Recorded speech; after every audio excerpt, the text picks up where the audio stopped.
You know, when a friend of mine saw that clip, they texted a group chat and said, "Is this AI?" Because they didn't believe it was real, and it was just oh, come on. This is such a joke, man.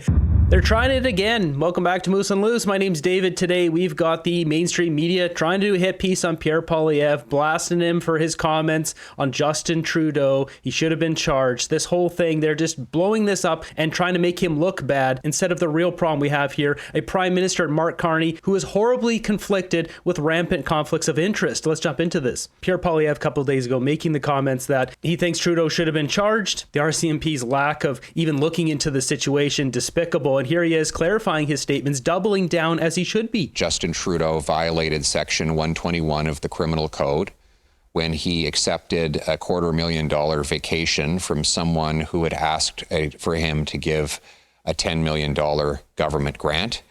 The RCMP's own documents revealed that there were grounds to believe that fraud had happened. And yet, even though he broke the criminal code, the Mounties, the brass of the RCMP said that they could not, quote, productively pursue an investigation. If the RCMP commissioner is now saying that he wants to open that investigation, we're prepared to hand over all the evidence of Mr. Trudeau's criminal code violations. Pierre Poilievre blasting him on Aga Khan, all this money that was given, took that private vacation over to Aga Khan Island, as well as SNC-Lavalin. There's nothing wrong with Pierre Poilievre calling out rampant corruption, which should be charged and prosecuted. But as you're going to see here, the Liberals are going to try everything possible to try to spin this as Poilievre is the bad guy. Greg, what do you make of this move and the doubling down by the leader of the Conservatives? So I've talked a lot about 2024 and how the Conservative leader seems to be fixated on that.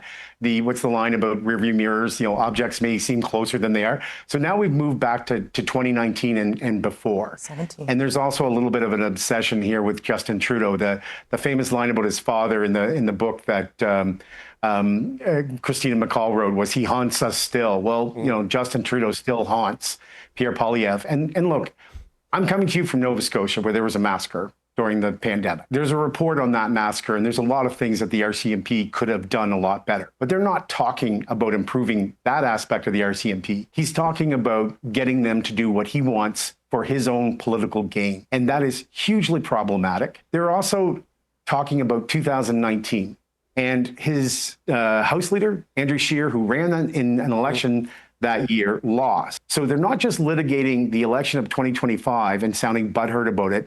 They're back to one from 2019. And we had an election in 2021. Since then, a lot of things happened in 2019. He lost his principal secretary over this. He was reduced, partly because of this, to a minority government. Why are we still talking about it? The Conservatives... Because Trudeau broke the law, and he was asked a question about how he would handle ministers breaking the law or anyone in his party, anyone in his cabinet breaking the law. It was a long-form podcast. He was asked a question. This wasn't a mainstream interview on CBC asking him, what's your top priority in Canada? We got to prosecute Justin Trudeau. They're trying to take this out of context here and make it seem like this is his top priority, when really this was a long-form podcast. He was talking frank. He was in a relaxed environment. They know full well they're trying to twist this narrative. They always do this on here. This is despicable, guys. After the election, we're pointing to all their successes, and one of the areas of success was they elected, I think, 20 new MPs. But if you were watching TV this week, you saw Andrew Scheer talking about things from 2019. So I cannot, for the life of me, understand this. And I just keep coming back to the leadership review in January. This is what this is about? Because you're speaking... This is so pathetic, man. Come on. The base of the party. Right. Are they worried, or do they just want to run the board, with what should be a really safe leadership review? It's being held in Alberta. It's being held in January. This is such a pathetic attempt to try to smear him. These guys are totally fine with all the corruption that's happened in the past. The Arrive scam money, where did that go? Tens of millions of dollars just vanished, disappeared. It's not the chalet, it's a cottage. And they don't even want to sue to get it back. Let's just forget about it. It's in the past. No. That's not how this works. We're going to remember every single thing that you guys did that was corrupt or broke the law, and you're going to get prosecuted for it once the Conservatives get in power. That's what's going to happen here. So they're trying to sweep this under the rug and forget about it. No. Jumping over to CTV here, we got this space cadet down here saying basically the same thing. Feels like this is a gift to the Liberals when there are so many other things to hold them to account on. Like maybe Pierre should call the RCMP for a wellness check, or maybe the Conservative Party should call the RCMP for a wellness check on Pierre. This is so far from being relevant or something that people are talking about. It is almost a bizarre break with reality. Like, is he actually okay? The only possible thing I can think about that is getting this, this line of topic or this line of thinking back on track is like, is he afraid of the leadership review in January? This is so funny, guys. Come on. It's so obvious what they're trying to do here. They are so terrified of Pierre Poilievre winning the election, the next election, and digging into all of this stuff because they know there's so much corruption in there. Hundreds of millions of dollars in the SDTC documents. They covered up the Green Slush Fund. Where'd that go? What is in there that is so damning that they don't want that to see the light of day? That's what's going on here. They're terrified. Now, I don't know if her specifically or those other pundits, but the Liberals are terrified that those documents see the light of day. Pierre Poilievre cleans house of the RCMP, gets some credible cops in there at the top, and really digs into what's going on in our country. The corruption is absolutely rampant. Whether it's hundreds of millions of dollars being sent over to Jamaica for gender-sensitive farming and all sorts of ridiculous nonsense in the span of 10 years when we are barely making $1 billion in revenue from Jamaica, basically giving back all of our profits. All of the wasteful spending we're seeing in Democratic Republic of Congo, all these African countries. We've got Mark Carney's direct conflicts of interest here. There's so much rampant corruption in this government, and these pundits have the audacity to go after Pierre Poilievre for mentioning Justin Trudeau's ethics breaches and cover-up of SNC-Lavalin and Aga Khan. Is he trying to reactivate a base that maybe is flowing away from him? Is he trying to, pick that fight that didn't even exist in the last election with Justin Trudeau to secure that leadership? Like, that is the only possible angle that I can see for Pierre going down. Yeah, nice public relations strategist, has no idea what's going on. I don't know how she's employed. Okay, we're ping-ponging back over to CBC here. These comments were in the present tense about the RCMP, like it's a continuation, like there is ongoing crimes. And look, Justin Trudeau him and his government were found to have acted improperly with the Aga Khan vacation by the ethics commissioner and in the whole SNC-Lavalin thing. But even Jody Wilson-Raybould said it was inappropriate but not illegal based on everything she... It's illegal by the law. He was giving Aga Khan Foundation tens of millions of dollars and then took a private vacation on Aga Khan Island. It violates ethics code. It violated the law. Despicable, cover-up. Justin Trudeau should be in jail. Why? What does that get you? It gets you nothing. It gets you nowhere.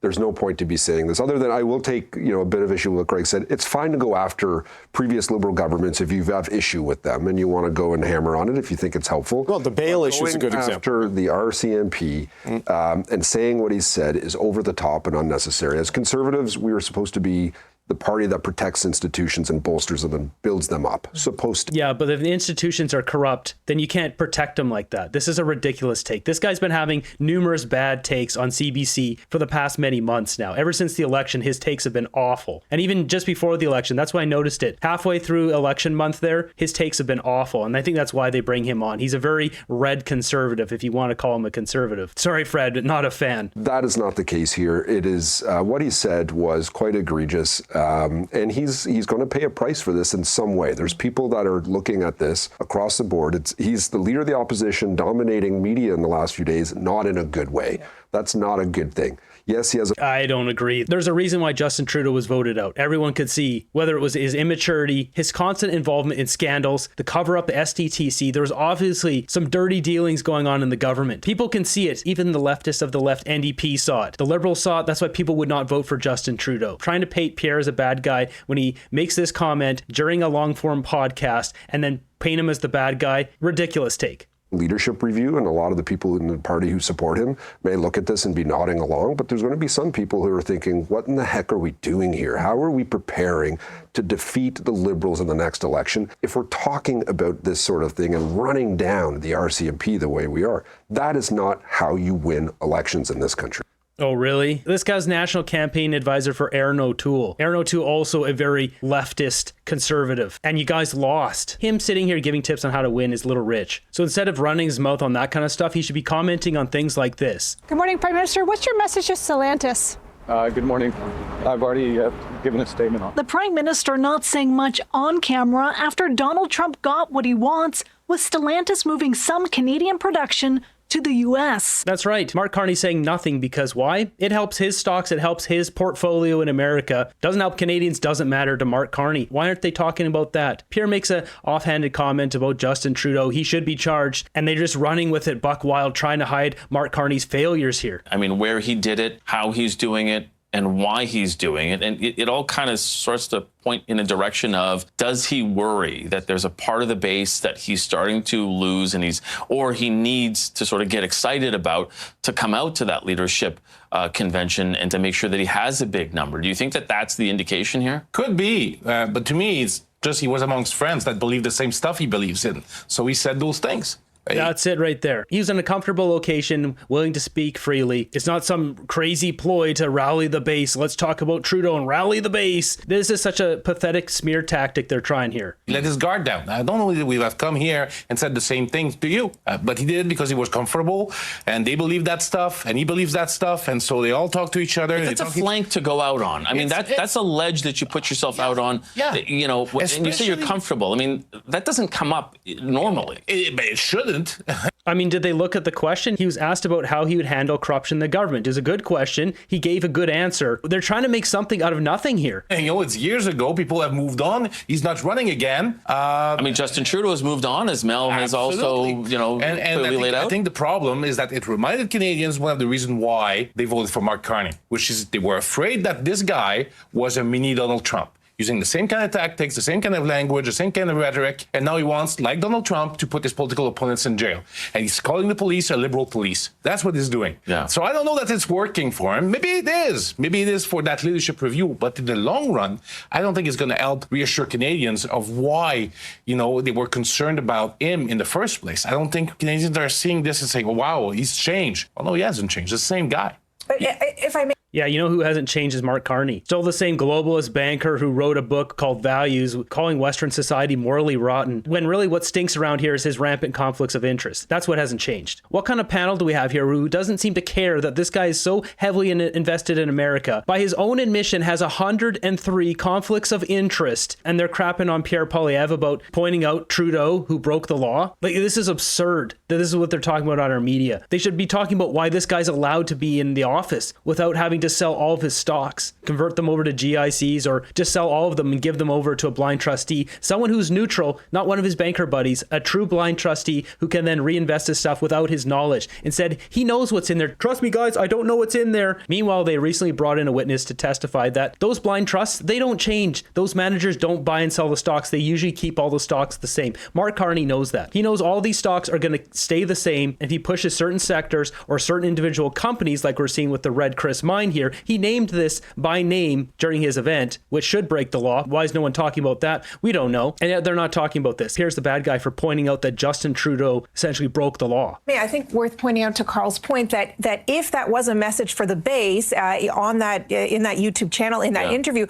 what really stood out to me today was the clip that you played when he was asked again for a second time in a broader context. He didn't back down. He doubled down instead. Yeah. Why would he back down from that? It's true. Do you think that play here is looking at the leadership race and saying, I got to make sure I have the votes that I think I have? There definitely is a segment of the party that is still does not understand how we continuously lost to Justin Trudeau, and that despite all of these scandals, despite SNC-Lavalin, Aga Khan, blackface in 2019, like in the middle of the election, how we still managed to lose, that didn't stop people from voting Liberal.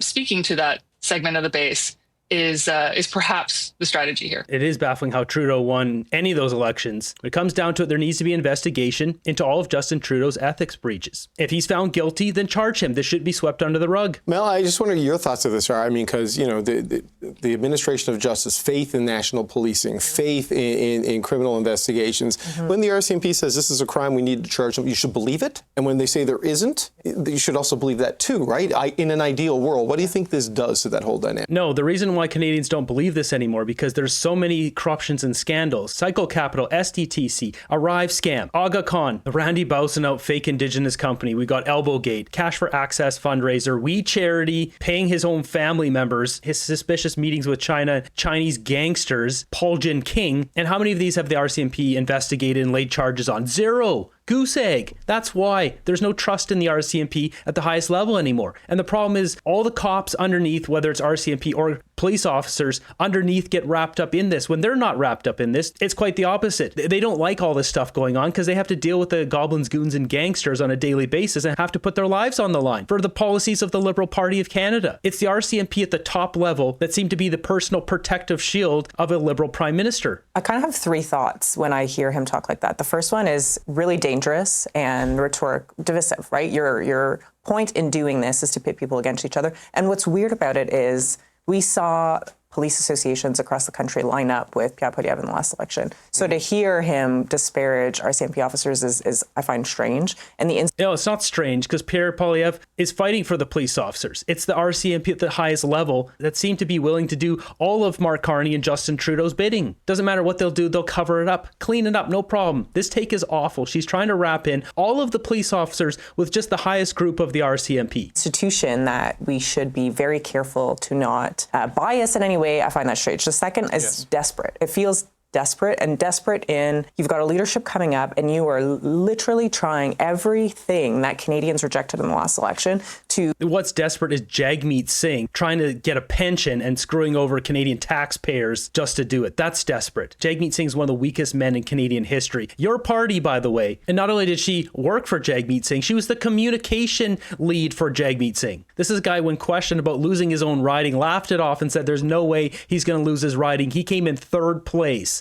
Shore up your base going into that leadership. With this, with the Freedom Convoy stuff, with all sorts of stuff, with the DEI stuff over Thanksgiving weekend, like this just seems like you're just throwing everything you can at the wall to shore up folks. And the third thing that it makes me think of is you're kind of out to lunch. Prime Minister's gone. This was something that happened in 2017. Why are we still talking about it? There's been how many elections? Because it was a long-form podcast. That's why he's talking about it. This is a desperate attempt to smear Pierre Poilievre because they are terrified of the man. They're terrified he's going to come in as Prime Minister and clean up this country. They don't want that because they know it is rotten to the core right now. It's rotten at the highest levels of numerous agencies. There's so many of these grifters attached to this, getting fat cat salaries, big bonuses, pensions, all of it, you name it, like Jagmeet Singh. And Pierre Poilievre's going to come in and clean up this crap. Since then, 3 Canadians decided in every single one of those elections that they didn't care, that they were still going to vote for the Liberals. So it just seems like, I don't know what you're talking about. I don't know why you're talking about it. And you must really be trying every single thing to work because nothing's working for you right now. This is a desperate take. She's either lying or she's incredibly incompetent and dumb and shouldn't be doing her job as communications lead. Most likely I'm going to give it to her. I think she knows what's going on here. She's just trying to do smear tactic here because she wants to try to get as much support back for her party, which, by the way, got absolutely decimated in the last election because of Jagmeet Singh, who you were director of communications for. You want to jump in? Which is interesting. He is everywhere. Like he's doing, what's it called? Not in a good way. Northern Perspectives was the podcast and YouTube channel. Never heard of it before. Watched it. But there's a lot of things in the YouTube space, there's so much, and there's a lot of good stuff out there too that we just don't see. But he also went on CBC The House numerous times, right? Like he is trying to go everywhere and tell different types of messages to different groups. He speaks conflicting, and he speaks in a different tone to them. This is amazing. They criticize him for not going on media and not going everywhere, and then when he does, they criticize him also. Not only that, we got this red conservative here saying it. That's going to catch up with this. Caught up with them. I don't think they expected this to be seen by, we're talking about it on CBC right now. Well, the invincibility and the invulnerability that kind of shielded him from a lot of things until this election, it isn't there now, right? And I think that has changed sort of the media ecosystem in the country on this. And look, when a friend of mine saw that clip, they texted a group chat and said, "Is this AI?" Because they didn't believe it was real, and it was just. Oh, come on! This is such a joke, man. This smear is so bad. This kind of drivel garbage they smear on CBC is just laughable. Also, we're seeing now reaction to that from a former senior aide to Stephen Harper, former executive director of the Conservative Party, has written an op-ed in the Toronto Star about Pierre Poilievre, and it is not kind. The headline: is Pierre Poilievre. Oh, yeah, in the Toronto Star, real conservative. Yeah, okay. I'm a former senior aide to Stephen Harper. Pierre Poilievre is dismantling principled, trustworthy Conservative Party we tried to build. Okay. How about he write an op-ed about Justin Trudeau or Mark Carney, what they're building? These guys are unbelievable. They just want to sweep this under the rug. Don't want to talk about Mark Carney investing in 7 of the 9 major companies here, rebuilding Ukraine, and then giving, what, billions of dollars to Ukraine. Let's not talk about that. No. Don't worry, RCMP will make sure nothing happens to Carney here. Or the fact that Mark Carney was sitting on so many of these boards, we don't have verification that he's off all of these boards. And some of these ones he's invested in, like Cultivo Land PBC, which is disclosed here. Doesn't matter though. His initiatives in Canada will directly enrich his value in this. Now, I've mentioned a million times on the channel here, his whole connection to the carbon credit system, Frontier. He was sitting on the board of Stripe, and we've got this company here. He's clearly some sort of founder or ground level investor on Cultivo Land PBC. You can see here, remove carbon, secure high integrity carbon credits from nature-based solutions. This is Mark Carney's plan here. He's going to push us to carbon credit system and then enrich himself. And if it doesn't work out, don't worry, he's invested in America, which is doing the exact opposite, which hedges his bets. And what does the CBC, CTV, and all these pundits talk about? Who are they going after? Pierre Poilievre for wanting Justin Trudeau to be properly investigated. And this was written by Dimitri Soudis, who is Stephen Harper's communications director. He writes, in a rule of law democracy, no opposition leader should ever call for a prime minister or any political rival to be jailed. He called that rhetoric reckless and said Canadians are, quote, tired of the anger, the mockery, the volume, they need. That's ridiculous. That's a ridiculous statement. If a prime minister breaks the law, they should be jailed. Period. Doesn't matter if it hurts his feelings or whatever. Justin Trudeau should be investigated. He should be tried, and he should be jailed if he's found in a court of law that he broke the law. In the case of SNC-Lavalin, and obviously in the case of Aga Khan, he broke the law. It's in the code. Confidence and answers.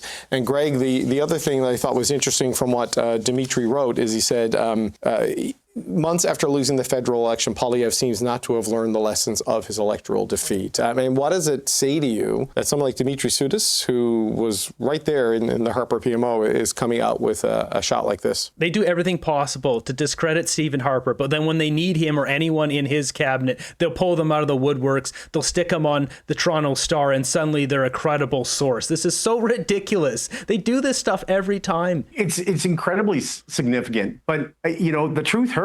But you're not going to get the party that you support to go in the right direction if you plug your nose and say everything's okay all the time.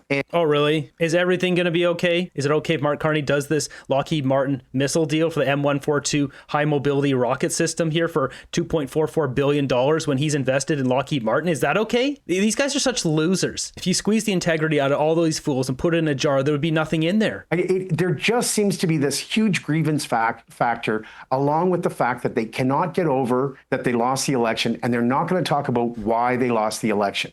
They're going to talk about other reasons. Somehow Carney fooled everyone. It's not helping. Somehow Carney fooled everyone? Carney lied to Canadians. I literally have a Carney lie tracker, which needs to be updated, by the way, because he keeps lying so much. There's literally a Carney lie tracker. Denied meeting with Chinese-linked Jinsao Commerce Council. Claimed he'd never heard of the group. Photos surfaced showing him in a meeting with them. This happened. Then the government had them delete the website, but you can't delete it. I have it in a video, and it's backed up here on the web archive. You can't get rid of this stuff, guys. Once it's on the internet, there he is. He never met them, but there he is, meeting with them. Mark Carney's a liar. He's a chronic liar. He lied to Canadians. He didn't even tell Canadians that he dropped the tariffs during the election. I mean, I wouldn't expect anything less from these losers. This is all they do. They lie all the time. Listen to this next part here. It's interesting. He's weighed in, Fred, on criminal justice issues, on 2 of them in the past month, essentially saying the RCMP is despicable, they covered up for Trudeau, and Trudeau should be in jail, and then expressing relief that Chris Barber and Tamara Leach, the leaders of the Convoy that shut down the city, were being allowed to go home on house arrest, saying they shouldn't have been investigated. They didn't shut down the city. It was a street in front of Parliament. Like, let's get the facts straight here. It wasn't like they locked down the whole city. Should have gone after rapists and other things. But he thinks he lost Carleton for saying he wanted to cut the size of the civil service, right? It's an interesting, the 2 poles of that. Let the Convoy go free, throw Trudeau in jail is an interesting position to lay out. Yeah. You know, it's an interesting position to lay out. Long live Antifa! The fact that we have these nutcases running around in our streets, blocking streets, banging drums, and doing exactly what essentially Tamara Leach and Chris Barber were leading with the Freedom Convoy, yet they don't get prosecuted. And in fact, these people have been terrorizing, scaring Canadians on a weekly basis for a year now versus the Freedom Convoy, which was a short period of time. It didn't go on week after week after week for an entire year. And yet all of their charges were just dropped. And Simieritsch and Chris Barber, they've got 18 months of house arrest. It's two-tier policing. Of course, they never talk about that on the CBC, do they? Dishonest media. Yeah, especially when the Conservatives did very well in the last election on the crime issue. Right. We, you know, there are serious crime issues in this country, and there's a strong platform to stand on that the Liberals have not taken it seriously and have not done a good job on it. And that helped us win a ton of seats that we, you know, were not necessarily competitive in. In Brampton and other. Yeah, and including Justin Trudeau, who's breached more ethics laws than any prime minister in Canadian history, and he should be properly investigated and charged accordingly. There's nothing wrong to saying that. That's how the system should work. If the prime minister is horribly corrupt, they should be investigated and charged accordingly. You know, we're still talking crime, to your point, but not on the right angle. Yeah. And now we're hearing, you know, there is some kind of crime bill coming up, right, that the government's bringing in on bail that could take away that plank from the Conservatives. So we're... This is so weak. This is such a weak take. This is the same Liberal government tabling this new bail reform where they leave in the principle of restraint, basically allowing the judges, instructing the judges to release these people as early as possible. This is what got us into this problem in the first place. Like, takes like this are so awful. Is that why they bring this guy on? Larry Brock brought this up on CBC just the other night. We're exposed here. We're exposing ourselves by going into these weird, strange, fringe issues that do not appeal to the vast majority of Canadians. This is a bad take. Prosecuting anyone, including the Prime Minister, if found guilty, is what Canadians want to see. It's what Conservatives want to see, because even the Prime Minister should not be above the law.